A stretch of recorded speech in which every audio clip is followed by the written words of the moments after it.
Canadians turn to CBC News, the source Canadians trust. CBC News. Act just the same way we have in the United States, attempting to assassinate Osama bin Laden, and Israel does not distinguish at all between Osama bin Laden and Sheikh Yassin.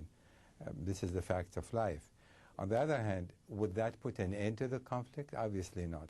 Would that necessarily bring the conflict into closer to a resolution? Maybe. But my feeling, however, is that something has to happen. Something new has to be introduced. A new dimension to this conflict has to be introduced. And I'd like to think maybe, just maybe, some people in Egypt now, they're going to meet soon, in the Arab world, the Palestinians themselves, Hamas himself, will come to realize that this cycle of violence has to end one way or the other. Israel is not going to be eliminated, nor that Israel can eliminate the Palestinian Hamas movement either. And perhaps some kind of modus operandi that can be developed. As in, I believe, like Confucius once said, this is a breakdown, this is a major breakdown. Perhaps there's an opportunity for breakthrough, and I hope some sane minds prevail. We heard the Deputy Prime Minister in Israel refer to Sheikh Yassin as the godfather of terrorism earlier today. Yes. Give us a sense as sort of who Sheikh Yassin was, and more than that, I mean, next to Yasser Arafat, is there a bigger target, or was there a bigger target for the Israelis? Well, I think Yasser Arafat would be a bigger target, because he is, after all, represent the entire Palestinian national movement. But I don't think it will serve Israel any good to necessarily to get rid of Yasser Arafat in this manner. Mm-hmm. Sheikh Yassin, however, he created the Hamas movement in 1987. He was and remains the spiritual leader of the movement.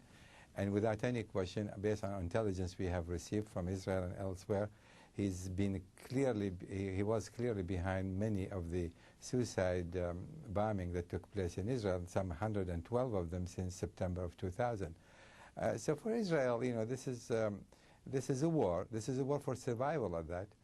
When you have 900,000 killed as a result of suicide bombing over a period of 3.5 years, you sort of drop much of the niceties. However Israel may be criticized or condemned because of these action, because Israelis now see that as an act to preserve the survival of the state, because they've had enough with suicide bombing.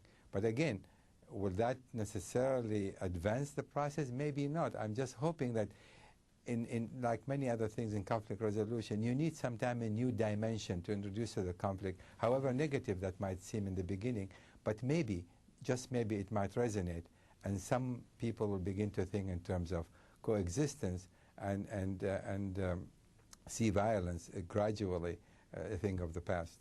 In your mind, we've heard inflammatory rhetoric already from Hamas over this, talking about how this will open the gates of hell, but how will you see them reacting to this? Without any question, they are not going to sit still.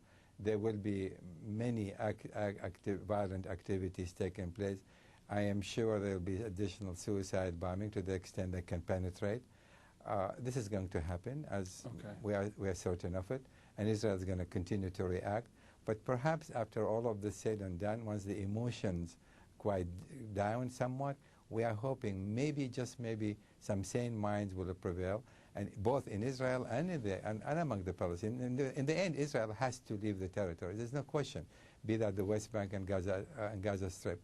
And there is no other way. That is, in the end, it's a mutual destruction. Mm-hmm. Neither side can improve their position one single iota by continuing this cycle of violence. All right. Alon Ben-Meir, thank you very much for providing your insight today. It's my pleasure. Thank you.